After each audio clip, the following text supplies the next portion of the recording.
Comedy bang bang, comedy bang bang, comedy bang bang, comedy bang bang, comedy bang bang, comedy bang bang, comedy bang bang, comedy bang bang, comedy bang bang, comedy bang bang, comedy bang bang, comedy bang bang, comedy bang bang, comedy bang bang. Wake me up before you go, because I don't want to overcharge my GoPro. Welcome to Comedy Bang Bang. Ooh, yes, thank you to Jason's Juice. Ugh, gross.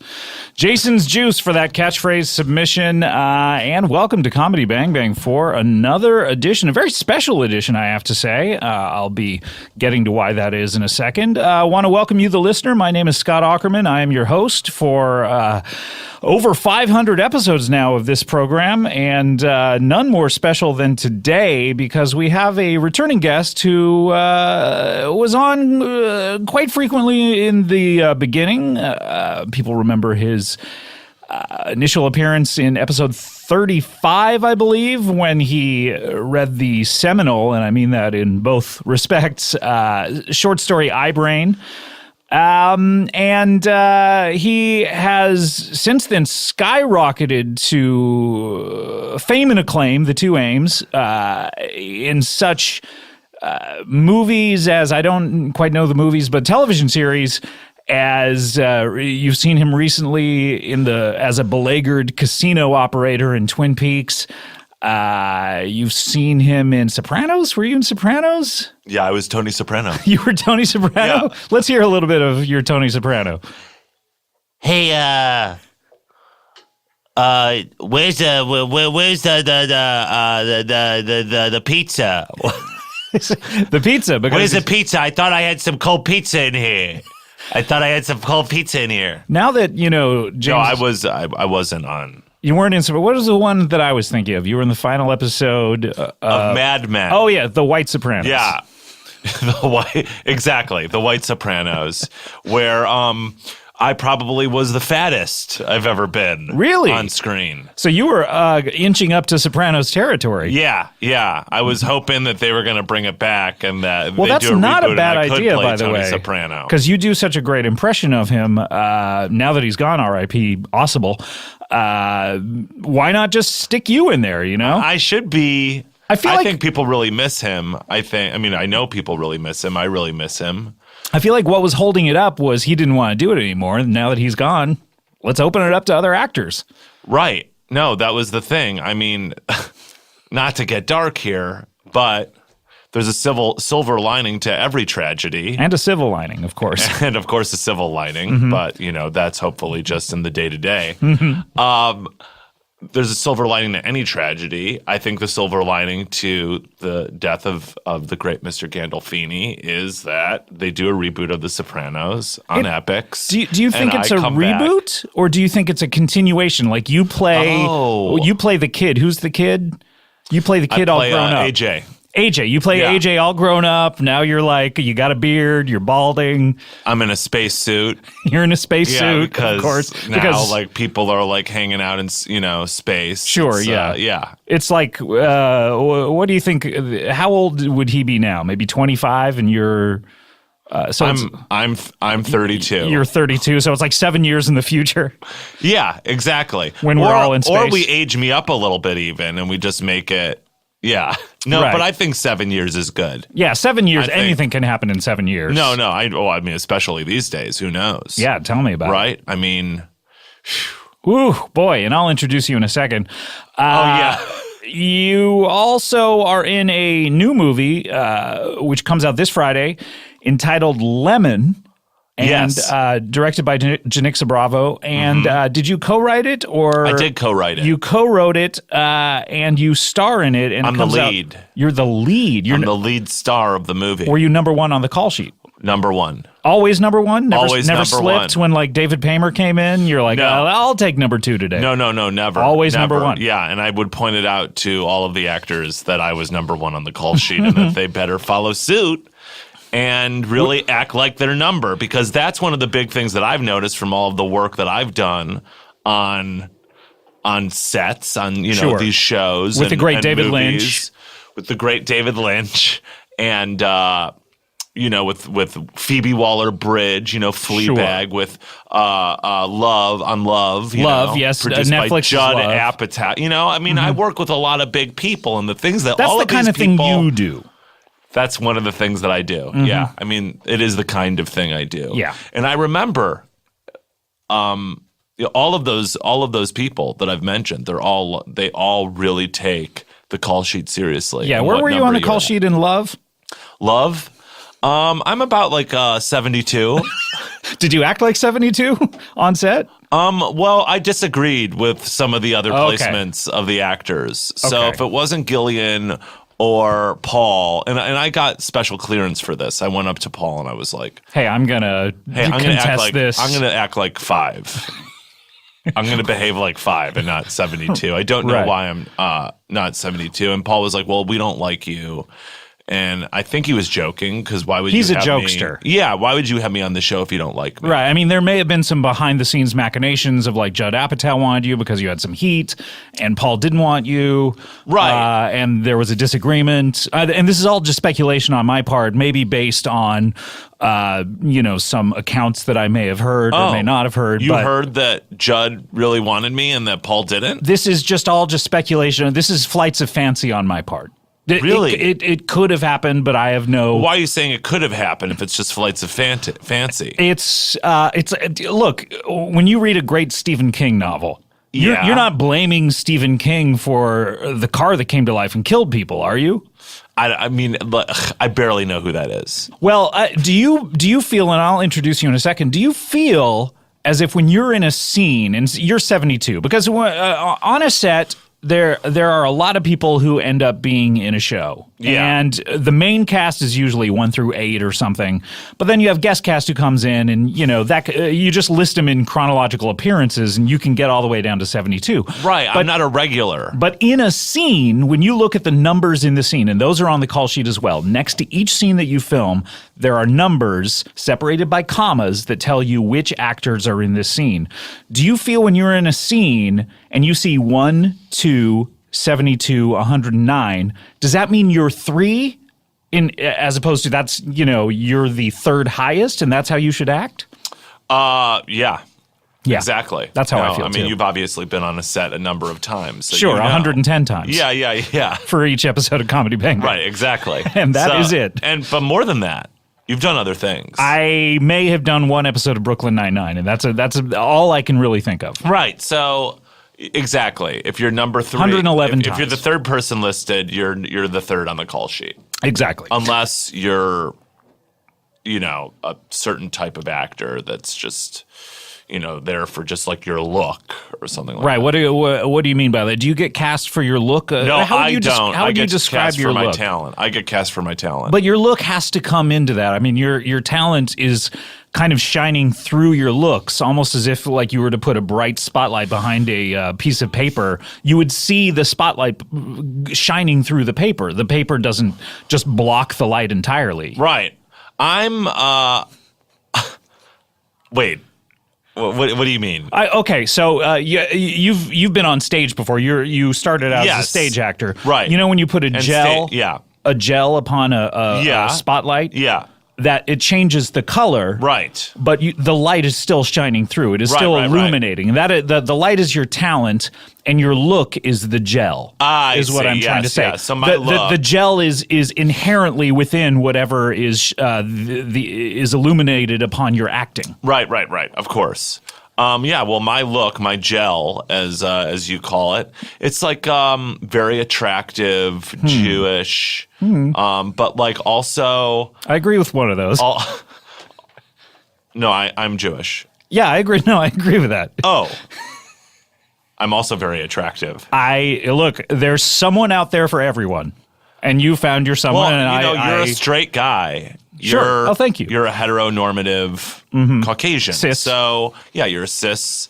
So I don't. Of course, I wouldn't be attractive to you. Sure. You know. Sure, yeah. So I have no frame of knowledge or reference on that. Right. I've heard other people talking about it. Perhaps again, flights of fancy.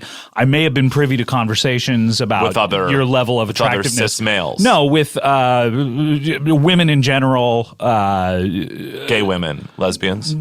I have had those conversations, and I'm happy to have those conversations. I'm happy to engage all types of people, all stars and stripes. What conversation with lesbians talking about my level of attractive? No, they it's almost as if you're the invisible man to them.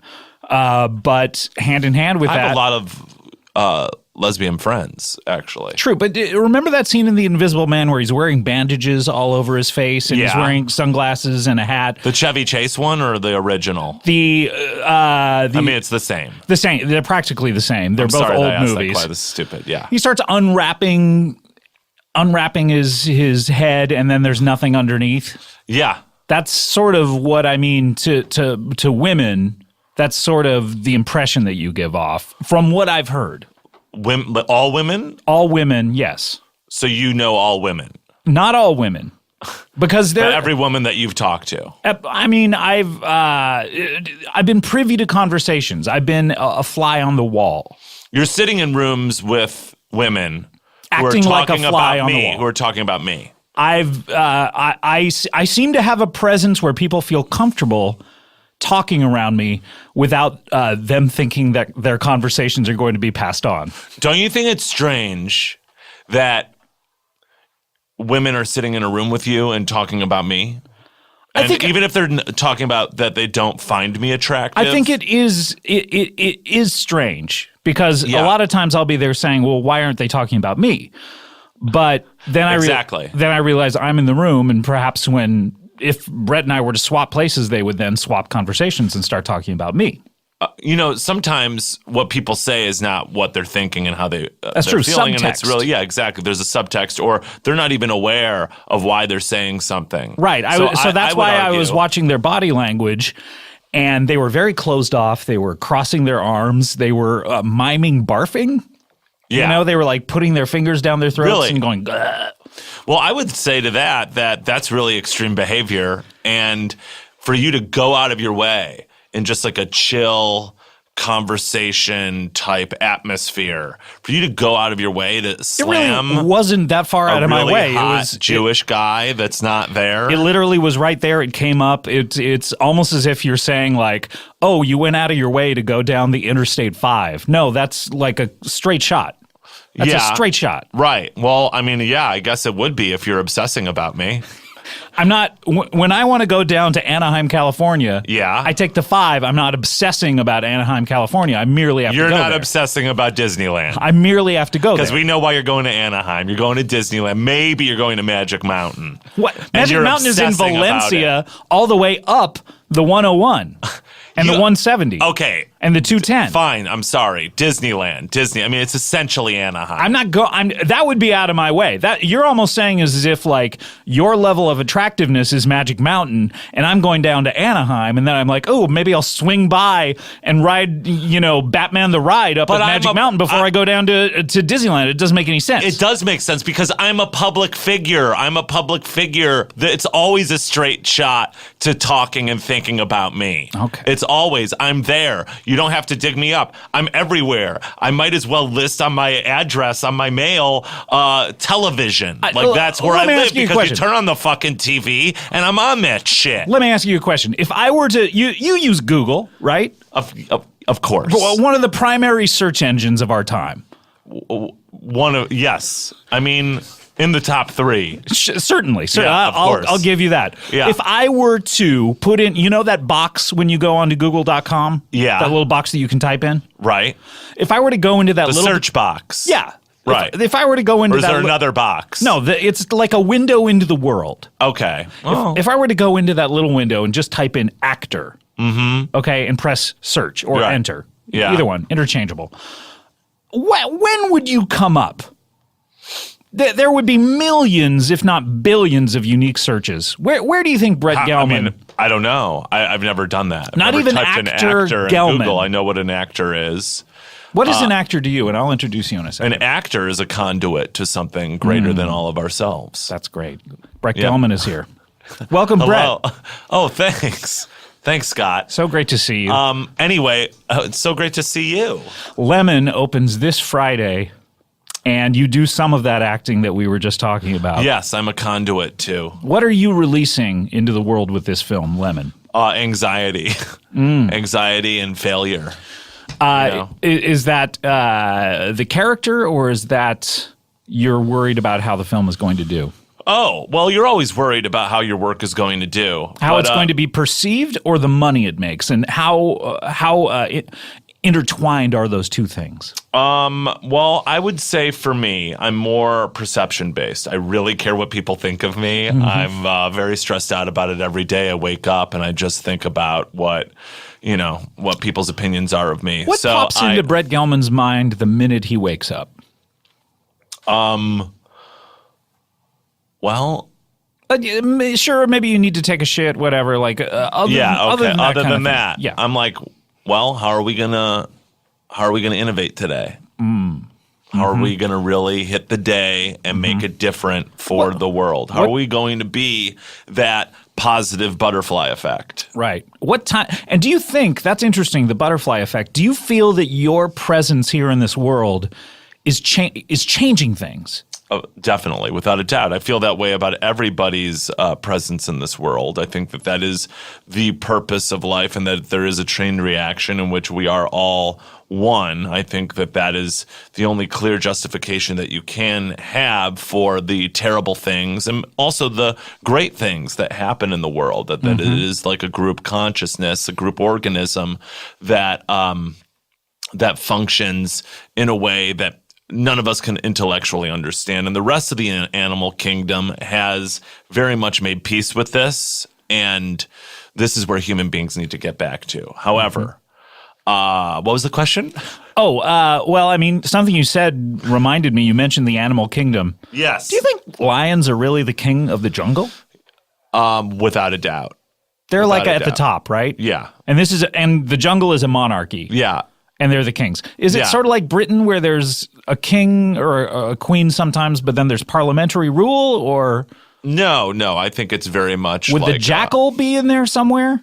No, it's like the jackal. The jackal is sort of like he does like a lot of the dirty grunt work, whereas is he the hyena, jester, the hyena is the court jester. Yeah. Great. And the cheetah is the messenger. Now let's talk about the film. It comes out this Friday. It's called Lemon. Yes. What does that refer to? Is that a color? Is that a junk car? Is that the U2 song? What? Very good. The B.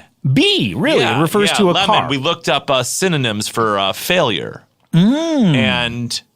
And lemon was one of the things that came up, and yes, it refers to a car that doesn't work, and my character is very much a person that does not work, that does not function at the optimum level. Is that why Tina Fey called her character Liz Lemon? I think so. Yeah, I think so. I think so too. Yeah. Did she look and up we the stole same? it from her. You said, oh, okay. Yeah. So your character, what is this character's name? Because sometimes I feel like I'm just kidding. We didn't. A glimpse into a character's name will tell you so much about the character itself. Yeah. Isaac Lachman is his name. Mm-hmm. He's a Jew, and Jews a lot of the time they have a very privileged hard go of it in this country. Privileged hard go of it. What does that mean? In Los Angeles, I'd say. Do you ever look back at your life and say, I wish I hadn't even started down this path? Of course. I mean, who doesn't? Right. Who doesn't look at their life and say, I wish this if I had doesn't made exist. a choice I wish I was never born. to just be a computer programmer, would I be happier? Yeah. It's not computer programmer for me. Living my daily life of if I was teaching teenagers how to drive and I was giving that joy to teens as they, come face to face with their own futures as and yet adults. realizing that once they pass the test, they'll forget you ever even existed. Until you mentioned driving instructor, I totally have forgotten about mine. I couldn't even tell you his or her name. Oh, I remember mine. You remember yours. Yeah. I had no effect on me, and that's the majority of your job you'd be perhaps changing lives in that butterfly effect, but without the kind of recognition you get as an actor. Right. Well, I think I'm somebody people remember. And, you know, that's why I'm one of the big reasons I'm offer only. You know, you can't get me out of your mind. So do you see think me you on would have screen. been the Brett Gelman of driving instructors? Exactly. That's what I was getting to. I think that, you know, Where people I would have been one say- of the few. I kind of remember that guy from some other class that he taught, but I'm not placing him. No, I think that it would be on the level of people having pictures of me in their cars. It for would be the like, rest of their lives. Oh, that guy. I've seen that No, guy it'd be before. Brett Gelman. This is the guy who taught me how to drive. This is the guy that put me on the road to becoming an adult. Did he teach my physics class, or what am I remembering him from? No, they would have a picture of me in their car on their dashboard. They wouldn't be confused. Is he like a childhood friend of mine? Oh, no, I've just seen him in other things. Also, nobody mistakes their driving instructor for their physics teacher. You don't remember? Like I'm how people, making a one-to-one comparison of how people perceive your understand. work right now. Oh, so you think that I'm irrelevant? Is that what you're saying? Is that what No, you're getting I'm saying at, you're Scott? more relevant than ever. I'm just saying that, and this is purely just speculation on my part. All right. Of just how I feel the world at large. Look, there are certain tiers of performers.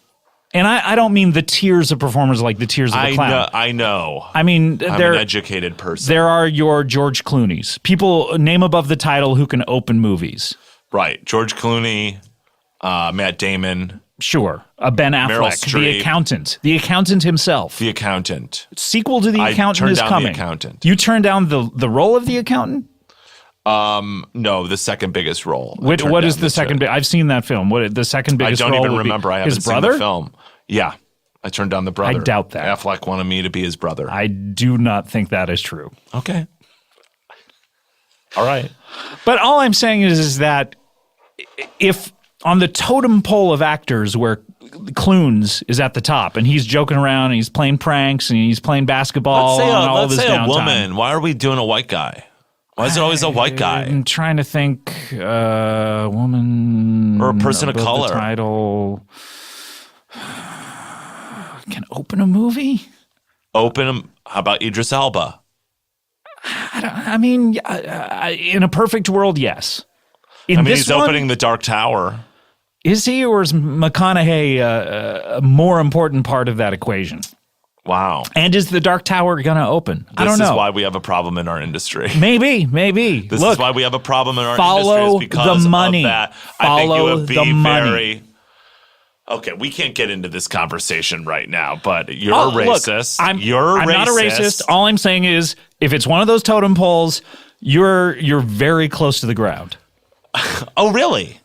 You think I'm very close like to the ground? You're kicking distance. Oh, so you're playing soccer and I'm playing the totem soccer. poles in the soccer field. We ball strung up a definitely- net in between two totem poles that have the tiers of actors on them. Oh. And I'm saying you're being beamed with a soccer ball on the regs. You're like going, ow, ow, ow, ow. Well, that hurts. That well, hurts. a lot of times, though, the soccer ball, it's not like going across the ground. It's flying high in the air. Sure, but it's I would say percentage of soccer balls that get all the way up there, we're talking 0.0001%. You don't watch soccer. Most soccer balls, they're coming in chest level, they're coming in knee level.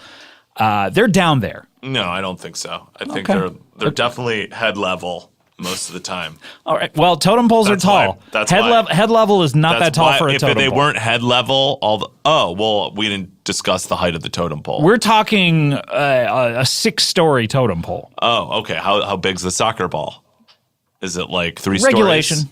No, it's a regulation soccer This ball. isn't Giants playing This isn't soccer Giants. ball. No. This is certainly not a fun game of soccer up in the clouds in Cloudfield Stadium in the Jack and the Beanstalk universe. You are bringing a guest on right now to sabotage them, to make them feel less than. Certainly not sabotaging you. I'm a big fan of your Well, work. you're not sabotaging me because I can think on my feet.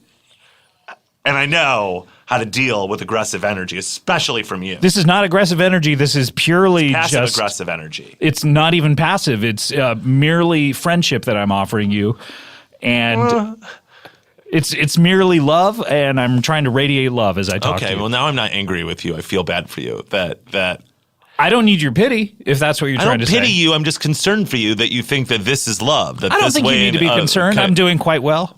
Sure. I mean, for you psychologically and emotionally, that you think Never been that- better. I know that you think that. Talk to my psychiatrist. I've undergone several tests recently.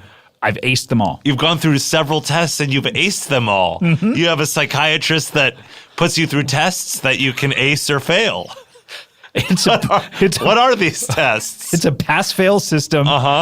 Crazy, not crazy. I ace them every single time. That doesn't seem like a good way of I going think it's through therapy. perfectly normal. And- I asked for it. I asked to be tested. Upon And your therapist completion. agreed to this? Yes. Is this a clinical psychiatrist or a psychologist? To be frank, I don't know the difference. Yeah, regardless, they're an insane person that they would agree to that. You should be treating them. That's terrible. Not a bad idea. And in fact, sometimes we swap. Sometimes I'll go in and I'll say, want to switch? You know? Yeah. And then they just tell me all their problems and then they take the test.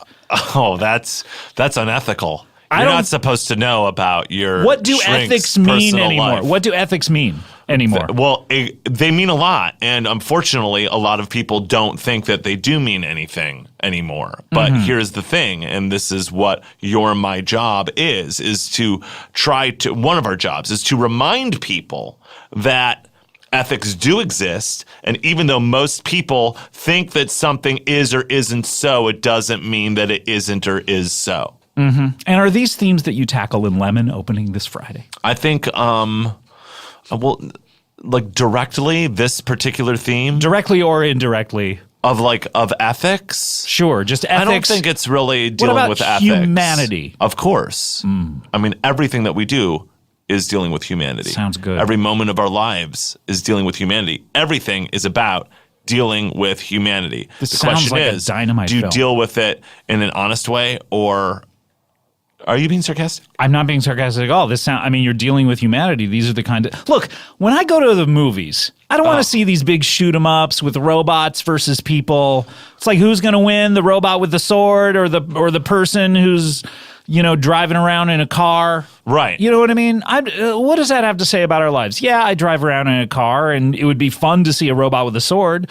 Yeah, okay, maybe escapist entertainment is cool because it mirrors the fantasies I have in my mind where I have these strongman fantasies about, it would be so cool to battle a robot with a car. Yeah, that Right. has its place, and that has its place maybe the majority of the times I go to see a film. But occasionally when majority. the majority, sure. Like, The majority, you 80, 90, 95% of the time, I like to go see a film that has to deal with some sort of robot with a sword. okay. But So as a that- thinking person, Sure, as but- a person in our industry. But what I'm trying to say is the other times it would be great, and not a lot of films have the courage to do this, but it would be great to tackle humanity and what it means to be a human being, and I'm hoping Lemon does that. Lemon does do that, and a lot of films do tackle that. Maybe I'm not seeing them. Well, yeah, I I've don't seen- think you're looking for it if all you're going out to is things that are I've robots seen with a sword. This summer I've seen Transformers, I've seen Wonder Woman, I've seen Spider-Man. I'm looking forward to the Dark Tower. I see them all. You're a tent pole guy. I don't. What does that mean? It's like, a big, franchise, Hollywood franchise. I feel like if they spent that much on a movie, I should go see it, right? I mean, it's a valid thing. How much did you spend on your movie? I mean, I don't want to say. You're embarrassed by it? I'm not embarrassed by it. It's just that's not information. That's gauche. So you didn't spend a lot, and you don't want people to know that because then people won't want to go see the film. Is that what you're trying to say? No, because I don't think money spent equates quality. What is this, like a $200,000 film? No, it's not $200,000. Not that there's anything wrong with film. There's many great films that are $200,000. Mm-hmm. Yeah. More? Why do you want to know this? Why are you pressing me for Is this your own money, by the way, or who financed this? No, it's not my own money. I don't have that money. You don't have $200,000? Not to put into a film. But you do have $200,000. What do you do I don't want with to your talk money? about how much money I have. If I were to look you up on celebritynetworth.com, Yeah. what would it say? I've made it illegal to put me on that website. You've made it illegal. I have like an injunction or something? Yeah, I mean, essentially Some sort of restraining order? restraining order. A web restraining order. Yeah, nobody is allowed to put my net worth online. Really? Yeah. And that's because you're embarrassed by how small it is? No, it's because I don't want people, when they think of me, thinking of a dollar amount, whether I'm a millionaire or I'm a pauper. So you don't want people, when they imagine your head, we don't want to see like a dollar sign. People instead already of your head. imagine me like that. I'm being called like a wealthy libtard asshole all the time. People think I'm rich. That's how people think of me. Because when people see people in the entertainment industry, they have misconceptions about how much they're paid to do things. Like, how much were you paid for Twin Peaks? I can't. I'm not going to talk Scale? about Scale? I'm not going to talk about how much I was paid. You were for probably Twin paid Peaks. scale because it's a low budget kind of thing. It's an honor just to be in it. They probably pay you scale. No, How many days did you do? I did about. Well, I can't say. You did like I two. can't say because 2 days. It no, seems I like you did can't. 2 days. I can't say because 2 days I at don't want scale, to reveal of. We're talking like $2,000. I don't want people to derive how often I'm in the show. The show is very secret, and it's you don't. 2 days at scale, $2,000. A person can't live on $2,000. Wow. No, I'm sure they can. To get to, you'd have to do 100 Twin Peaks $2,000 in order to get $200,000. Sure, but that's not what I was paid, and I'm not going to And say you what certainly I was paid. can't do 100 Twin Peaks. There's only so many of them. I mean, I would love to do 100 Twin Peaks. Why Sure. can't you do 100 Twin Peaks? Why you can't could do you? 100 Twin Peaks. You could, but you're not. I mean, Jason Alexander did 100 Seinfelds. Sure, he did 200. So why not do 100 Twin Peaks? That's a good point. All right, we're going to take a break. When we come back, Brett Gelman will be here. Comedy Bang Bang is coming back right after this. Hey, everybody. Scott Aukerman here. Want to tell you about a brand new podcast here at Earwolf that I know you are going to want to check out now. Well, not now. We're in the middle of the show. Tell you what, wait a little bit. Wait maybe an hour before you check it out. But check it out today, definitely. It's called Homophilia. Homophilia. I love these guys. This is Dave Holmes. You know him from the internet. He's a great writer on the internet. But perhaps most famously as a former MTV VJ. He was the guy who came in second place in their big Find a VJ competition. He came in second to Jesse, but he had a way better career than Jesse. Dave Holmes, and then Matt McConkey, who's great. He was a writer on Bajillion Dollar Properties. He is the official film critic on Bitch Sesh. Personal friend of mine over at the house quite often. These two guys are great, and this is a really funny show. What they do is they grill celebrities on what they are loving and who they're loving. So it's kind of a, hey, let's talk about pop culture, but let's also talk about fucking show. Hear fascinating gay celebrities' pop culture obsessions and experiences with dating, sex, and love. Homophilia. It's adapted from Matt's Bitch Sesh spinoff called Rock Bottom. The first guest of episode number 1 is Cameron Esposito from, she's been on Comedy Bang Bang a lot, and I also produce her television show, Take My Wife. Dave, you've heard him on such Earwolf shows like Spontanea Nation, How Did This Get Made, Never Not Funny, Who Charted, Hollywood Handbook, Yo Is This Racist, Throwing Shade. New episodes of this podcast, Homophilia, they come out on Fridays, and you can subscribe in Stitcher, Apple Podcasts, wherever you listen. It's out there. You can get it wherever. If you like it, do what Albertsons did back in the day. Tell a friend. I know you're going to love it. These guys are great. Really proud of the show. Check it out. Comedy Bang Bang, we're back here. Brett Gelman. The film is Lemon.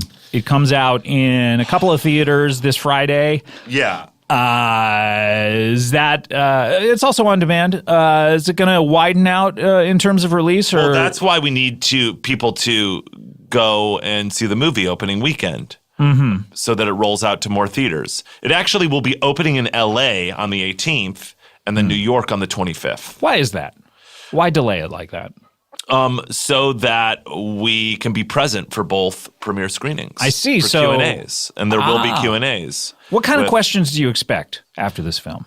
Some of the questions, what does this film mean to you? What was the genesis for its creation?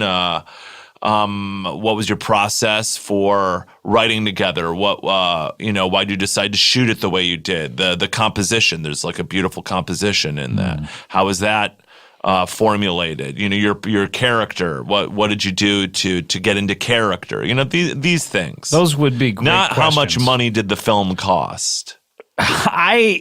Look, if you're out there and you're listening, Brett Gelman will not give us, the press, a straight that's answer like about how much the film cost. So that's a very cliche thing. That's like a joke. If you go see this film and you go to the Q&A, maybe ask them how much the film cost. When you're at a film festival, that's like the joke that somebody like from the audience asks you what it costs. Interesting. And then you cringe and then you move on. Really? Yeah, so you give make them, and usually you call that person out as being a fucking idiot and you move on. I think the business of Hollywood is just as interesting as the actual art that it creates. But that's just a price. That's not even the business of Hollywood. Are we talking about the process of business of Hollywood? Sure, that's let me interesting. ask you a question, Brett. If you were to go into your local Walmart, okay? Okay. And you were in the market for, let's say, a tiny miniature fan. We're in the throes of Augie Doggy in the summer. And you need to beat the heat. Augie Doggy. You need to cool off. Okay. And so those tiny little fans, they're battery operated that you can. Yeah, that you keep in your pocket. Yeah. Sure. Now, if you were to go into Walmart, okay, and you have a certain expectation of how much that will cost, what do you think that'll cost? Oh, I don't know, like $10. $10, $15. If it were like anything over 15, you'd kind of say to yourself, I don't know. Do I really want to spend $20 on this fan, or do I just want to like wave, a newspaper at my head? Sure. Right? Yeah. Say you go into that Walmart and that tiny fan is suddenly $20,000. Aren't you going to go ask to see the manager and say, why does this cost what it costs? This is insanity. Right. Why? What kind of world are we living in where a tiny miniature fan, all I want to do is beat the heat. Yeah. That's my sole intention of coming in here to buy this fan. Right. All I want is for my personal heat temperature to go downwards on the scale. Right. Why does this plastic thing that's imported from China probably cost $20,000? Wouldn't you be wondering that? Okay, you're relating this to the cost of films. Yes. Yeah, so I'm wondering, I think it's insane that like $100 million gets spent on the making of a film. But a lot of the time. Let me ask you a different question. If I were to take $10, yeah, okay, and then I would put it in a bank, and then they came back to me and gave me $500. That's great. That's a pretty great thing for me to do. That's Is this like 40 years after you put the... No, I'm saying like a year later. They go, hey, have 500 instead. Wow, that's a really... That's what people are doing with movies these days, is they're spending $100 million and they're getting back $1 billion. I don't think you understand. I don't understand Movies these days. Take a look at the box office. How much do you think they're putting in? How much, and they're getting back $1 billion? $100 million. Okay, yeah, no, they are. You're right. Thank you. So I do understand. Yeah, I mean, you do understand. That is true. So then my question is... I thought you said $100. Why is it wrong for me to ask how much your movie costs when all I want to do is judge it based on how much it costs? If I go in there and I'm like, oh, let's go see a $100 million film, and suddenly I see Lemon and it costs whatever it costs, I'm trying to nail it down with you, but I'm guessing it can't be much more than $250,000. Why? It's more than that. Okay, and stop putting money value to the movie. Shouldn't I? You can theorize all you want, but don't guess anymore how much the movie costs. Watch the movie knowing how much it costs, so I can raise or lower my expectations. No, you shouldn't be judging art based on a monetary amount. You shouldn't be doing that. But shouldn't I be watching anti-art? If I'm watching the movie and suddenly I see something, I'm like, why didn't they just CGI that? Oh, they didn't have the money because I know the budget. No, CGI isn't required for every movie, and you shouldn't be going into Robot with a Sword movie either and thinking about the price. You should be thinking about the movie. I should be I'm not necessarily satisfied when I watch a against- robot with a sword movie going, oh, great, I got my money's worth. There's some big budget movies. Wait, what? I got my money's worth. I spent $20 on this movie. Look, it cost $250 million. I'm happy to pay the $20 No, you should be then. thinking about how much that you liked the movie, whether it was money well spent, no matter how much money was spent. I already know I liked the movie. I already know I you love just the go movie. into these movies just knowing that you love the movie. Yes. So you just based on how much the movie cost. I already know this is how much it costs. I'm probably going to enjoy this. Because you don't spend that kind of movie or that kind of money on something that turns out to be bad.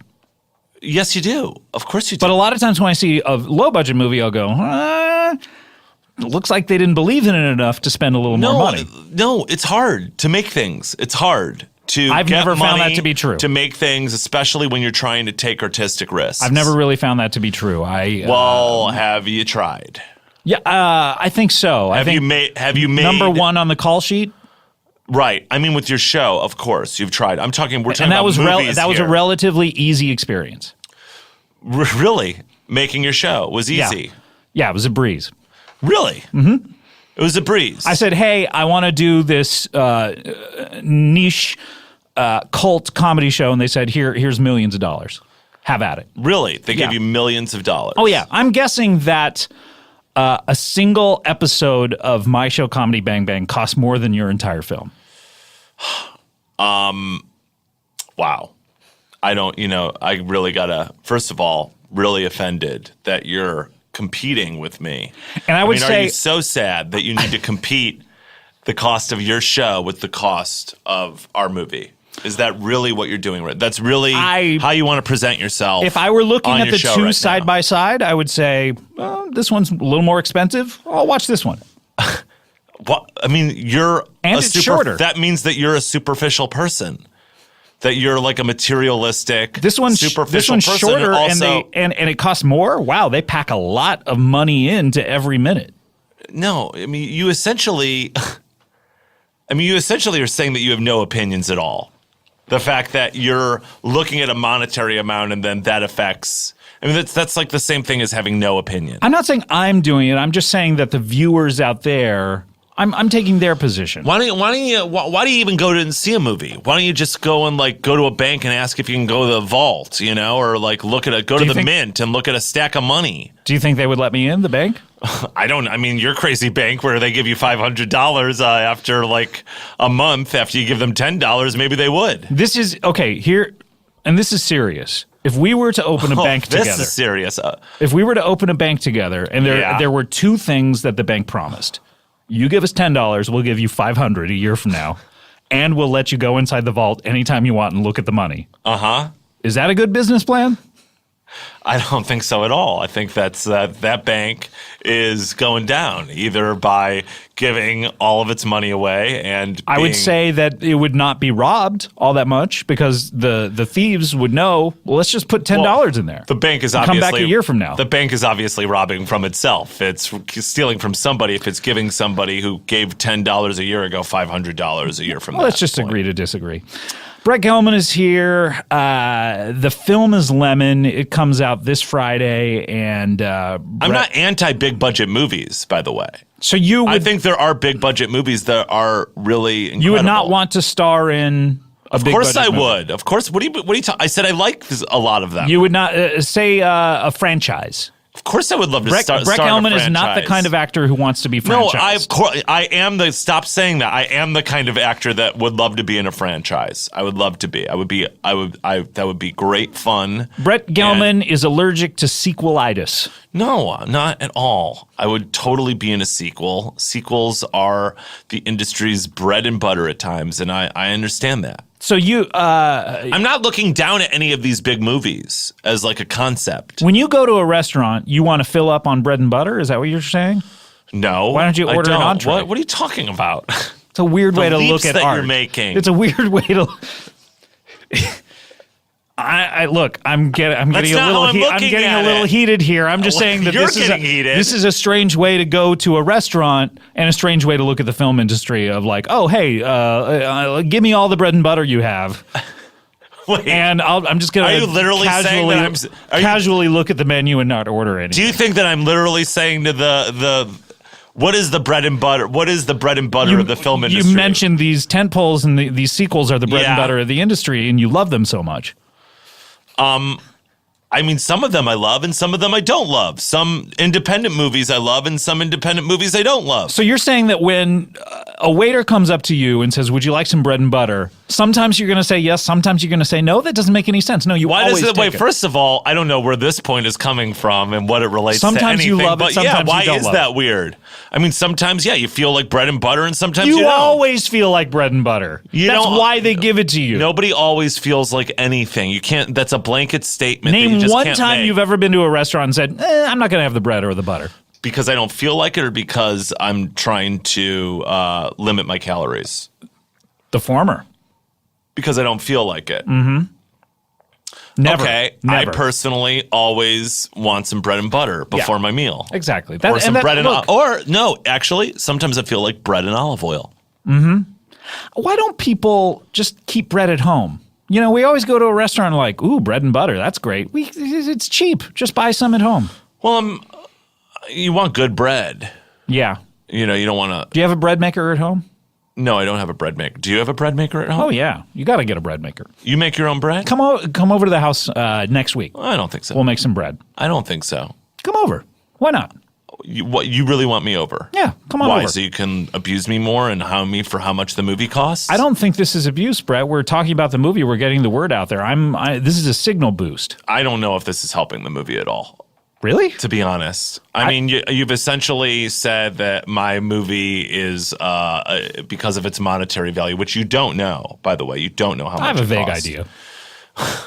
I think you're depressed. I think you're depressed. I think you feel like a failure. I think you feel like a lemon, and you are projecting that self-hatred onto your guests.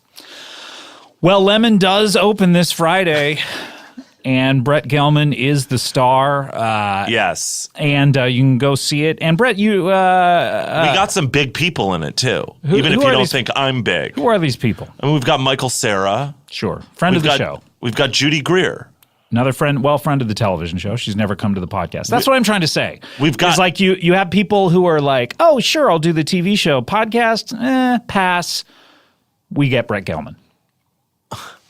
So I was, because other people passed, you had room for me. When I looked at the cast list of this film, Lemon, I was like, Michael Cera? Great. Judy Greer? Great. Let's get him in here. All passes. Oh, well, what does that say about you? Well, does it say I'm past my prime? Does it say that Maybe people don't take podcasting seriously as an art form? I mean, I don't. Definitely not. I mean, we are in the. Podcasts are extremely successful these days and very popular. Everybody listens to podcasts. Sure. But maybe it's you. Maybe your personality is making people not want to say yes to you. I don't think so. I think I have a great personality, and people listen to the show, and they appreciate the signal boost that I give to artists of all sorts. I know you think you have a great personality, and that's the problem. Maybe if you questioned the quality of your personality, maybe you would rethink how you communicate with people. I don't think there's any need to question the quality of my personality. If you let me ask you a question. If you were to wake up and you were to step outside and you were to see the sky is blue and the grass is green, would you be questioning that, saying, am I actually seeing what I'm seeing? No. Sure you would. You've never questioned that at some point? Like, is the sky actually blue? Is the grass actually green? Is my blue the same as your blue? Maybe you see like a totally different color. Unless there's imperfections in the eye, i.e. colorblindness. No, it's the same blue. Right, but I'm talking on a more metaphysical level, on something that cannot be scientifically proven necessarily, which is our subjective reality. I think you can prove it. You can point to like blue and go, is that blue? Okay. And people say, yeah, it's blue. Okay, well, your personalities are not the color of the sky and they're not the color of grass. Okay? I'm just saying that there's no reason to question it because it is just my reality. That can say a lot, in my opinion. Are you all right? Yeah. Okay. I just had I'm a little dry. That's all. Okay. cough from the dryness. Probably need more water. All right. Well, tell you what. Do you want to take a break? And No, I don't need to take a break. you don't need to take a break. All right. Well, Do you need to take a break? I mean, we have commercials that we have to air. Yeah, no, I know. So if you want to take a break, it's your show. You should I take wouldn't a break. mind it. I mean, I mean, that's how we keep this podcast going. Is we, Right. we pay the bills, as they say. Okay. Okay, great. You Well, I'm have glad that. no problem with that. I mean, you're on commercial television. Of a lot. course. No, everything is an advertisement. Mm-hmm. You need to make the money somehow. Even Lemon opening this Friday is an advertisement for what? Your brand? Sure. Yeah, it is an advertisement for our brand. It's an advertisement for our distributor, our producers' brands as well. Sure, like those company cards that come up at the top. Really, Exactly. the movie is just an ad for that company. I mean, I guess you could look at for it that way. I mean, that's like a a really trick. cynical, strange way. It's like a trick to get people in there to look at that card and go, "Oh, wow, who distributes this film?" Magnolia Pictures. Magnolia Pictures. I like Magnolia Pictures. I'm going to go see all of their stuff. It's like a trick. It's like a trick they're playing It's on not the a mind. trick. I think that It's like a magic Magnolia trick. is associated with being, making really good films. They and don't really care distributing about really the good film, though. films. And this is why they put it at the beginning, so that you don't, watch the entire film and then walk out before the company card at the end. They put it at the beginning, so you go like, "Oh wow, I've been tricked," but the Magnolia Films, okay. No, they look at the film. I mean, they like the film. They like the film. They believe look at in the it film. and they like it? Yeah, they do look at the film, but they like the film. They believe in it. Of course, they want credit for having helped make it. They want credit. Wouldn't We it, all do. We all say it says starring Brett Gelman. It says directed by Janixa Bravo. wouldn't So it everybody be a wants more credit. pure art form if there were no company cards, there was no title, there were no starring Brett Gelman, it just were a piece of art, you left going, wow, I don't know what that was, I don't know who was in it, I don't know who made it, but wow, how affecting. Instead, we go see these things and we're like, oh, Magnolia made this, oh, cool, oh, Brett's in this, all right, well, this is probably going to be good, oh, it cost this much, oh, great. I think people like to know who made the thing. I think it's fine to go about it the way that you're talking about. Have you but I ever don't read think a that, poem? Have you ever read a poem? Yeah. And have you ever seen it ascribed to anonymous? And does that make you go, oh, I don't like this poem anymore? No. I mean, yes, I have read a poem that was written anonymously, and no, it did not make me not like the poem. But are you saying you like a poem better if you see that, it's T.S. Eliot or No, something? I like a poem if it's a good poem, and then the other part is inconsequential, whether or that's my not I'm point. told who. You're proving my point right now. But All there's right, tons of poetry. need Poetry to where I take know a the break. writer, I know who the publisher was. We need to take a break. Brett Gelman agrees with me. When we come back, Brett, you have something you said you wanted to read. Is that true? Yes. Okay, From so- a friend of mine. All right. When we come back, Brett is going to read something. Lemon opens this Friday. Brett Gelman is our guest the entire hour. We will be right back with more Comedy Bang Bang after this. Hello! Hi, this is Jess McKenna, And I'm Zach Reno. and we're the hosts of a new podcast right here at Earwolf called Off Book, the improvised musical podcast. It's a podcast, but it's also an improvised musical where we get a guest and we talk to them, and then Scott Passarella starts playing, and then we black out for a second. When we come to, we've created a brand new musical. Yeah, people are saying it's better than the Beatles. You can say that too. If you listen to our first episode with Paul F. Tompkins or our second episode with Mary Holland, we got some great guests lined up. So, guys, rate, review, and you gotta subscribe on that Apple Podcast, baby. Or wherever you listen to your podcast. We'd like it so much. Just so much. Comedy Bang Bang, we're back here. A very special episode of Comedy Bang Bang. We are in conversation with Brett Gelman. We're taking the entire hour just to talk to Brett. Thank you. And, It means a lot that you're doing that. You know, I deep know dive. What were you going to say? Deep dive. Yeah.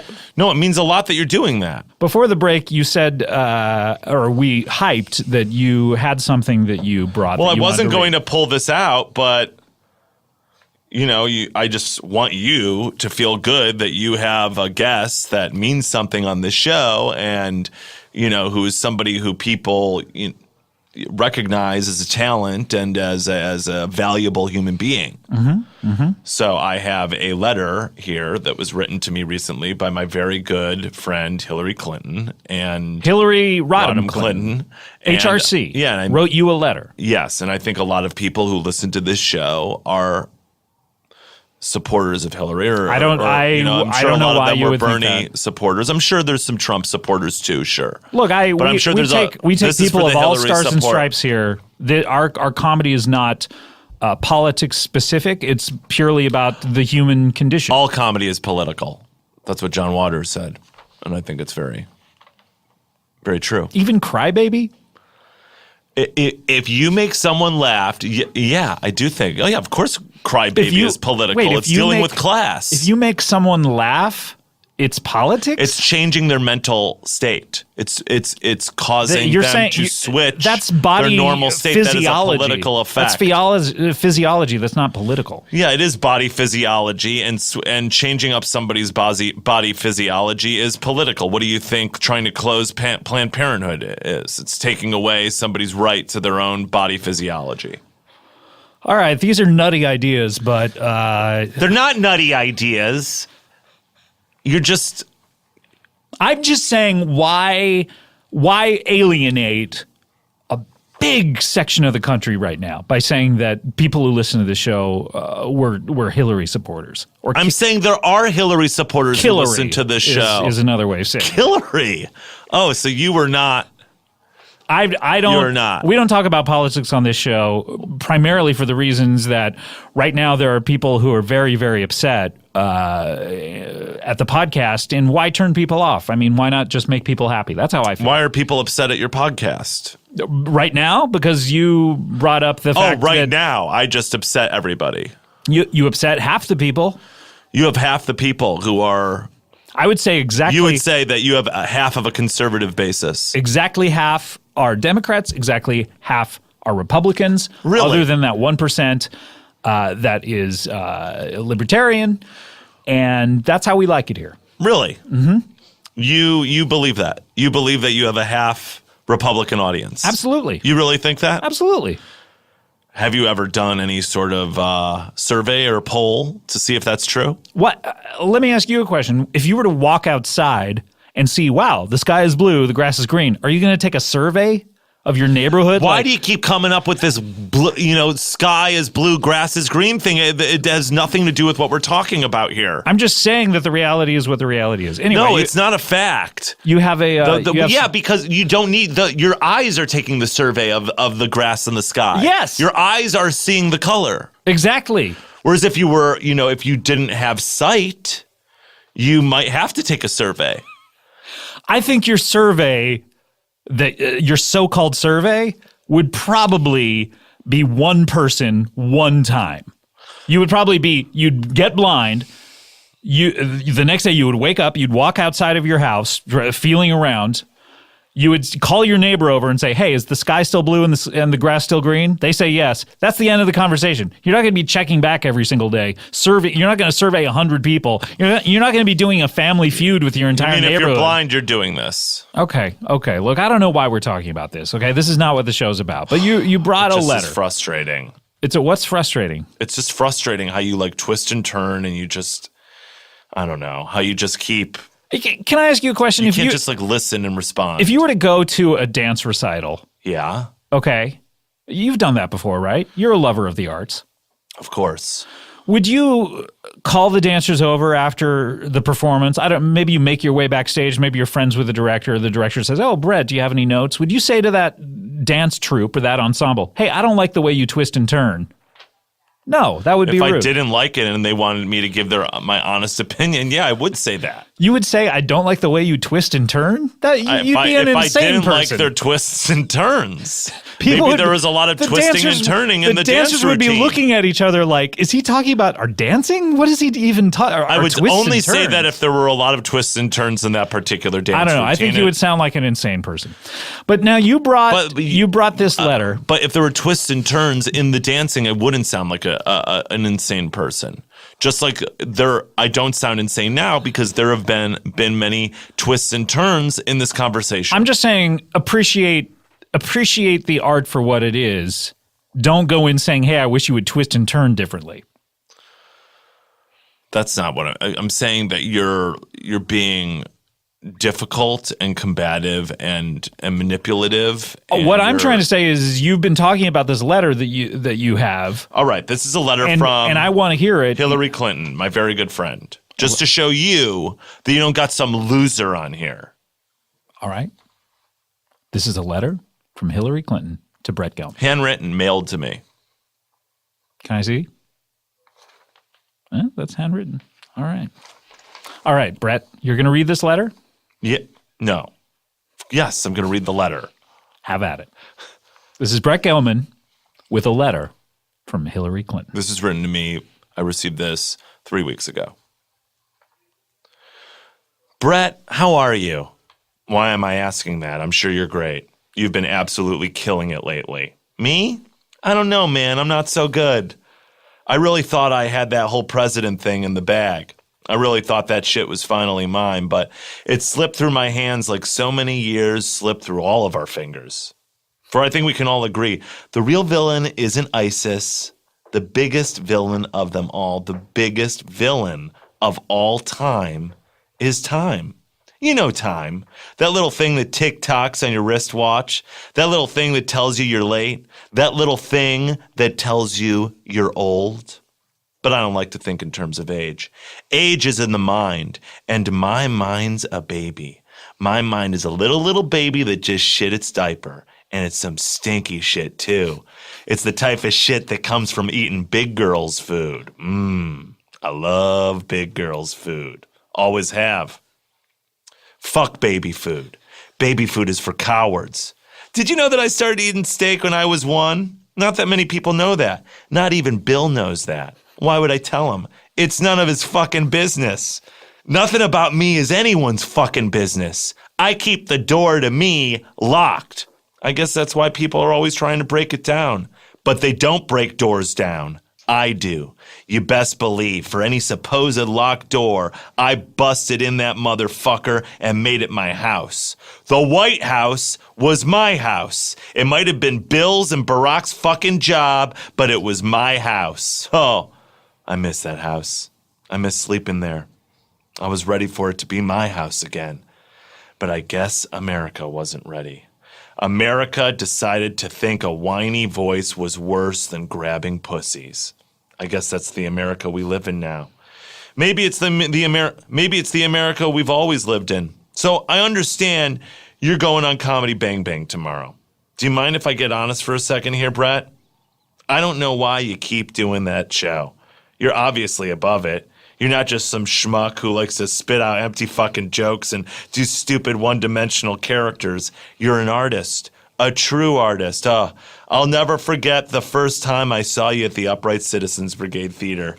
It was an amazing bit where you sat on stage and that you said you were going to be the audience for a change, and the audience would be the comedian. That's what most of you assholes think you are, right? And that's what you think I am. You think I'm your fucking audience. Then you sat down and watched them. But not just that. You heckled them. I remember you telling one audience member, "Nice shirt. Where'd you buy it? America Never Gets Laid apparel?" Ha ha ha.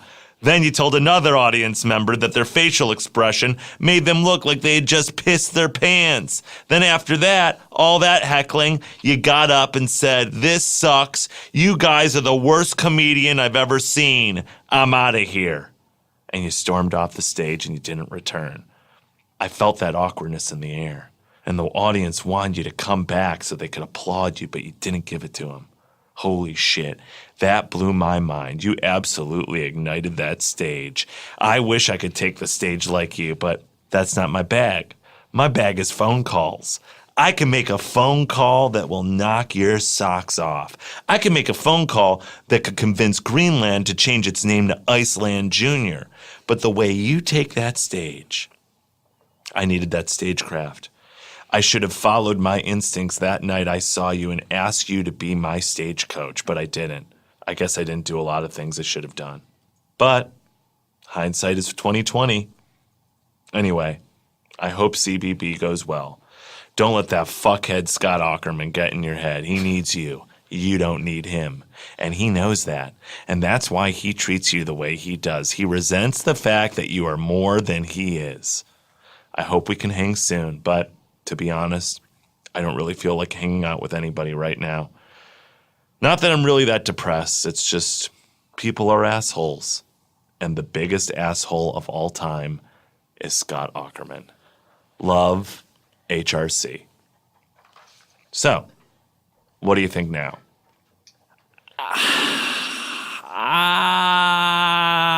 Well, I don't know. To be honest, I don't know whether you really captured her voice all that much. What do you mean I captured her voice? You wanted me to do an impression of her? I don't do No, impressions. I mean, when you were writing this. I didn't write this. Sure you didn't, Brett. Why would I bring this letter on when it's saying those things about you like that and claim I didn't write it? That's crazy. Obviously, you're going to think I wrote it. I think that this is just another micro or even macro aggression towards me, the type of which that you've been bringing onto the show for the past 8 years, ever since we started the show. And, I'm a little baffled by it. I mean, were I to be writing a counterfeit letter from a famous person, I don't know that I would go into an entire section of self-aggrandizement about getting into specific, explicit details about part of my act. That's so narcissistic of you, and that proves that you're a narcissist. That is the thing from this letter that baffles you the most. All of your listeners, no matter what they believe. That doesn't baffle me the most. The whole thing, why you would do it, baffles me. I'm just saying that was one of the biggest clues that the authorship of this letter is not, in fact, HRC. The thing that should baffle you, this letter that she wrote the most, which she did write, is when she said America wasn't ready. The fact that she is saying that when America was ready, she won the popular vote. And I don't know why that isn't the thing that baffles you. Of course, you turn it on you and whatever paranoid thing you have where you think that I'm coming at you when it's really the other way around. You are coming at me. The whole thing about I won the popular vote is like, oh yeah, I knew who the murderer, who did it with a candlestick in what room in Clue. I just didn't get to the finish line in time. The other person did. It's like you can't change the rules. No. The rules are not the rules of who gets elected is not person who wins the popular vote. I know that. Oh, you that's do know wrong. that? It's one of the many things wrong with our system. So you then, Brett. But America was ready. We're talking about. I'm not saying that she. If you were legally won the presidency, she didn't. If you were to go to the Milton Bradley and say, "Hi, I'd like to change the rules of Clue. I want to make it whoever thinks of the murderer and the murder weapon and the room in which the murder took place, whoever thinks of that first should be the winner." Milton Bradley would look at you like you were a fucking asshole. I'm not. What am I saying about changing rules here? Okay, I'm just saying. I don't know how to put this into a board game analogy. Make it a board game analogy, or else GTFO. What I'm saying here is like, okay, I played Miss Scarlet. And that's like Milton Bradley telling me that I didn't play Miss Scarlet. You're saying that you're playing Miss Scarlet, and it's almost as if Professor Plum, Colonel Mustard, they all got to take an extra turn before you got to take a turn. I'm just saying that the rules are, it's like, the rules should be different for Miss Scarlet. No, it's like if the rules were, if you find out who the murderer is and you name it was Professor Plum with the candlestick in the library, that though you name the murderer, you don't win. Somebody else wins because the rest of the players, or because we're that one, somebody else wins because of where they're from, the state they're from. You have to get into, what did you say, the which room? The library. You have to get into the library before the other people do in order to make your claim. That's how Clue works. You have to go into the room in which the murder took place. Okay. That has nothing to do with you can't just blurt it out. Okay, it's like I was in the room of the library. You got into the Okay. room before the other people did? I got into the room before the other people And did. you made your accusation? And I made my accusation, and then it was like there was some rule where then I'm not necessarily the winner. Okay, this is that too there's some confusing. other This is- exactly. this is not it is Clue. true. This is right, not that- Clue. and this is why we need electoral reform. Brett Gelman is here. The movie is I am Lemon. not doubting the legality of our president. I'm saying like that's look, he won. He did win. I'm not saying he didn't win. I'm just saying she won the popular vote, and that is a fact as well. I'm stating two facts. So I think it's baffling that, and this is how much she cares about America, is that she doesn't bring that up in this letter. Okay, sure. And she recognizes as America All right, wasn't Brett. ready, but I don't know. And she doesn't like you. What do you want me to do? All I'm saying you is don't keep like her playing obviously either, so it doesn't your matter. weird mental games with me. That's fine. And you know what? Drop this bomb, this supposed bomb of this fake letter that you wrote right before the end of the show, and then don't come back for another year. That's your style, isn't it? Okay, I'm going to confess something right now. Okay. I wrote this letter. I know. Okay, obviously I wrote it. Obviously. But what I was hoping was that when I read it, it would sort of be like this sort of funny, nostalgic thing of like, remember when we didn't get along? And It's not nostalgia to me. It's not nostalgia to me. Nostalgia, you know what nostalgia is? Nostalgia is like, hey, remember that bike I used to own? I love that bike. Okay. This is not nostalgia. Nostalgia is the wrong word. Okay. What's the right word? I don't know the word, but This is like painful memories. This is like being painful. able to laugh at the pain of the past. I thought that You this laugh would at the pain of provide the past? I think sometimes you got to laugh at like certain bad things that Remember when happen my if, dad like- died? Ha ha ha ha ha ha. No, but that's different because we were okay. I mean, we were okay before you started completely disrespecting me throughout this whole interview. And so what I was hopeful, I was I'm going not ready to read laugh at this this. and be like a joke of like, oh, remember when we were contentious? Not funny but to me. now because you led this interview in this hostile way, this letter now comes off hostile. Because it's not like, oh, remember when we were so like stupid for being rude to each It's other? a lot of justification. Well, I'm hearing a lot of justification. It's like, hey, yeah, I murdered you, but or think of the way you treated me. It's not equitable.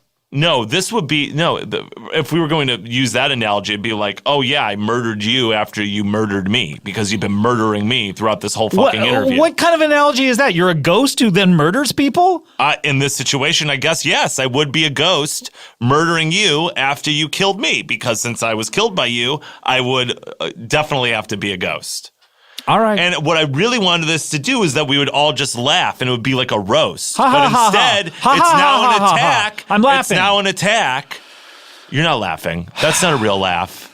It's now an attack because of the fact that you attacked me throughout this whole All right, thing. this is not how this was supposed to go. No, it was supposed to be a We were friendly. supposed to talk about the film. We were supposed to spend this hour enjoying each other's company. Unfortunately, Brett had other plans. He brought in prearranged bit of business, no, I thought which is it'd be fine. a funny roast thing. Mm-hmm. Wait, I thought it would be a funny roast thing. that's what I thought. Do you listen to yourself? Can you? Are your ears broken or are they? What are you talking about? I've heard everything you said. Is there something? Have you heard said that everything you said? Yes, I have. But have you listened? You know what? Maybe I haven't listened to some things I've said. Yeah, I'm open to that. I'm open to admitting that I'm not perfect. Are you open to it? Promise me something. Will you do something for me? I can't promise you before I know. When what this it comes is. out, okay. Then see if you'll make this promise after I tell you what it Okay. is. Go home, listen to this podcast, and then decide whether you owe me an apology or not. That's all I want. All right, I'll do that. Great, and let me can know. make that promise. Let me know immediately. So am I banned now, or am I No, banned of course you're from not the banned. show? I want you back Okay. all the time. You're the one who. No, I want to be back. You're the one who does things like this and then says, "Hey, you know what? I'm never going to return to Comedy Bang Bang." Well, And no, then I don't. takes years before you ever come back. Well, it shows that I've grown because that's not where I'm at now. I want to come back all the time and have a good time. All right, we'll see you next week. Sure. Okay, great. All right, well, we're running out of time. All we have left to do is a little something that we like to call plugs. We all know it's time for plugs. It's not the end of the show. It's time for plugs. All right, well, short and sweet, the way I like it. That was Time for Plugs by Shane LaRue. Shane LaRue. Thanks, Shane. And what are we plugging, Brett? Obviously, we have Lemon coming out on Friday. Yep, Lemon is coming out on Friday. New Art Theater here in Los Angeles. Yes. If you're in New York, it's going to be somewhere else. It will be at the Quad in New York, opening on August 25th. And will you be doing Q&As for every performance?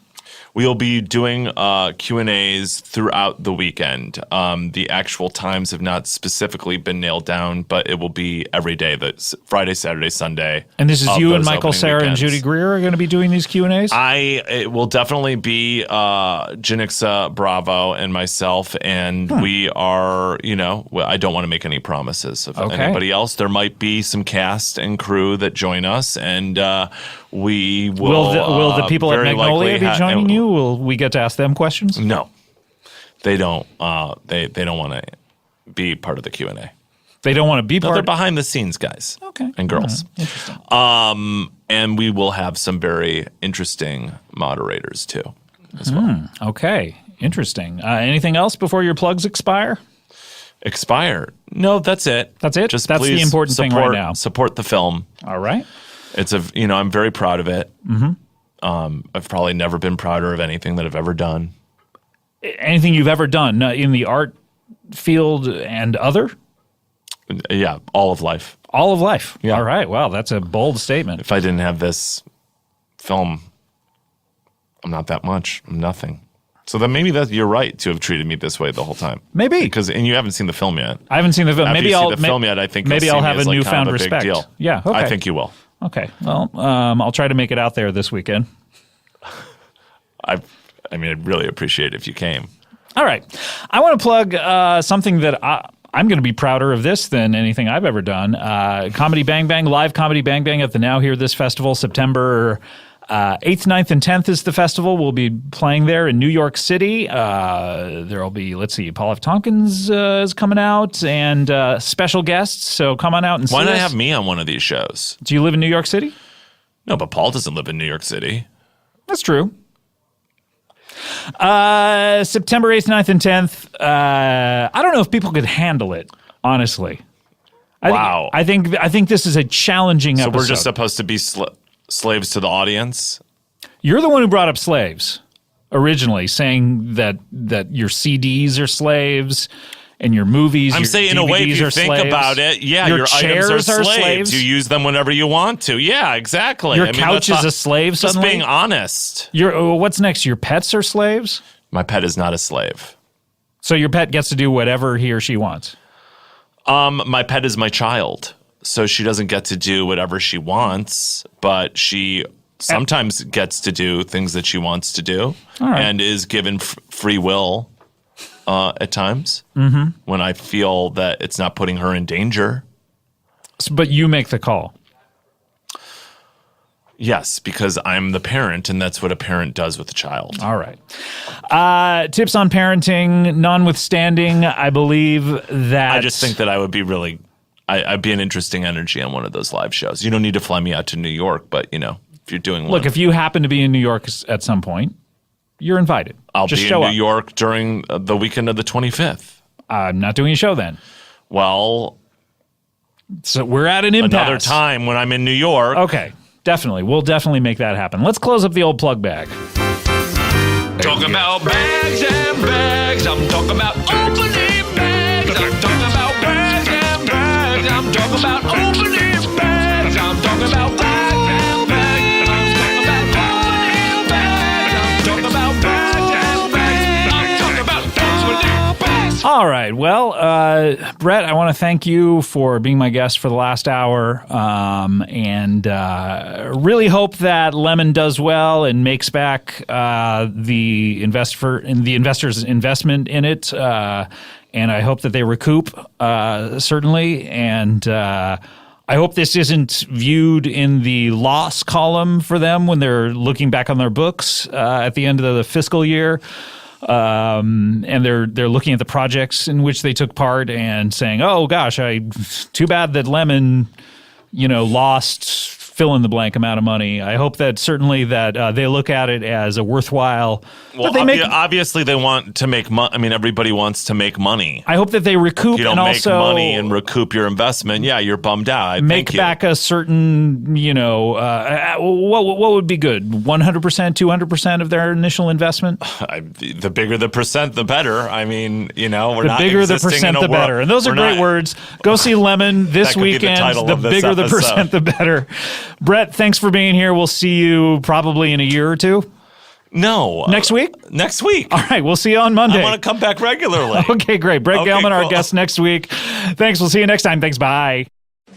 Oh, hey, everybody. I'm Dave Holmes. And I'm Matt McConkey, the sidekick that Dave Holmes never wanted. You're not a sidekick. You are a full co-host. Oh, please. I should be so lucky to have that title. Come on. We are on an equal footing here. And homophilia. Homophilia. It's all about us, me and Matt, talking to a wide variety of LGBTQI plus exclamation point individuals about their lives, about their pop culture diets, what they're watching on TV, what they're loving, and who they're loving. So we're going to take a deep dive into their personal lives, ask some very intrusive questions, about what their current dating status is, how did they come out, what was their biggest heartbreak, what's going on in their Grindr account, can we see their Grindr account, can we improve their Grindr account? Oh yeah.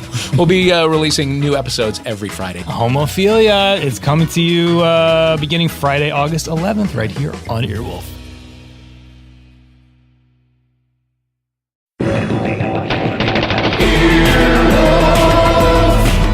This has been an Earwolf production, executive produced by Scott Aukerman, Chris Bannon, and Colin Anderson. For more information and content, visit earwolf.com.